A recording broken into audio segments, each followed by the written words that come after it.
Anybody.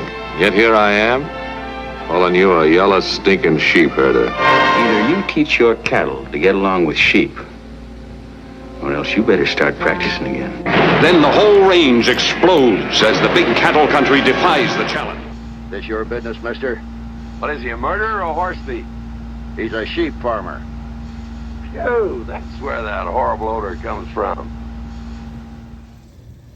Despite their reputation as prairie maggots, sheep, as well as goats, are the last frontier with respect to ranching for profit.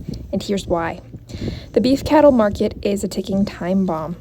Live cattle prices are down 50% since 1990, and it is only a matter of time before there will be, for the most part, no more live beef cattle market. 4 major packing companies control the processing and distribution for 85% of our nation's beef supply. When you buy beef from the grocery store, 2 parties are subject to one middleman: you and the rancher. This middleman tells the rancher what he will receive for his cattle, and the grocery shopper what he will pay for his hamburger. Beef has been monopolized. Aside from the shopper who chooses to buy beef direct from the farmer and the farmer who sells beef direct to consumer, the entire beef market has been cornered by 4 corporations who spend millions, if not billions, to keep it under control. The sheep market, however, is still a free market. The price of sheep and goats on the hoof has gone up 50% in just the last 5 years. There is no large-scale processing stream for lamb and mutton, thus no bottleneck of centralized processing power.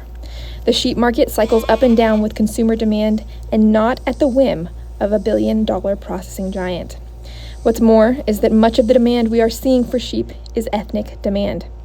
Ethnic demand is for live sheep and goats and fresh meat. This means that many of the sheep and goats being sold at live market are going from farm to table. Thus, the sheep or goat farmer receives the cut that the processor takes in the beef market. What's more is that sheep and goats offer both flexibility and resiliency, especially with the drought we are seeing sweep across our nation.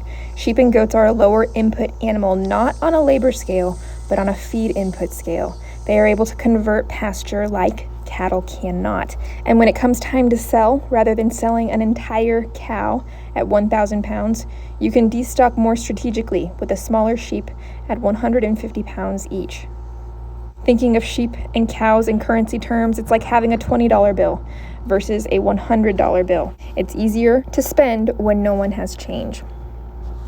Now, to double back on the labor inputs, it has to be acknowledged that sheep are a more hands-on animal than cattle, and sheep need fairly regular maintenance. They are susceptible to predation, parasites, and hoof problems, and these need to be monitored as a shepherd. But when it comes to economics, sheep and goats hold a lot more potential for the foreseeable future than larger cattle.